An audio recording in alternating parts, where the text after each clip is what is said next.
শিশুদের নামাজের প্রতি আগ্রহ বাড়াতে ছাত্রদলের ব্যতিক্রমধর্মী উদ্যোগ।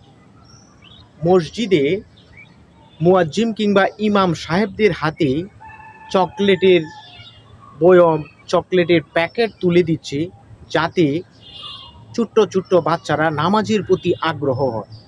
এই উদ্যোগকে আমি সাধুবাদ জানাই। ছাত্রদলের এমন ব্যতিক্রমধর্মী উদ্যোগ ছাত্রদলের গ্রহণযোগ্যতা আরও বৃদ্ধি করবে। আমরা দেখেছিলাম তিতুমির কলেজে পানির ফিল্টার স্থাপন করতেছে ছাত্রদল। আরও অনেক উদ্যোগ ছাত্রদলের প্রশংসনীয়। এটা একমাত্র দেশনায়ক তারেক রহমানের নির্দেশেই হচ্ছে। ছাত্রদল জুলাই অভ্যুত্থানে নেতৃত্ব দিয়ে ফ্যাসিস্ট মুক্ত করেছে বাংলাদেশ। নামাজের প্রতি আকৃষ্ট করা, কারণ ছোট্ট বাচ্চারা তারা কিন্তু একটু লোভ লালসায় বেশি পড়ে। এই নামাজের, এই চকলেটের প্রলোভনে যদি তারা নামাজমুখী, মসজিদমুখী হয়, অবশ্যই একদিন তারা এই চকলেট ভুলে গিয়ে আল্লাহর লোভে পড়ে যাবে।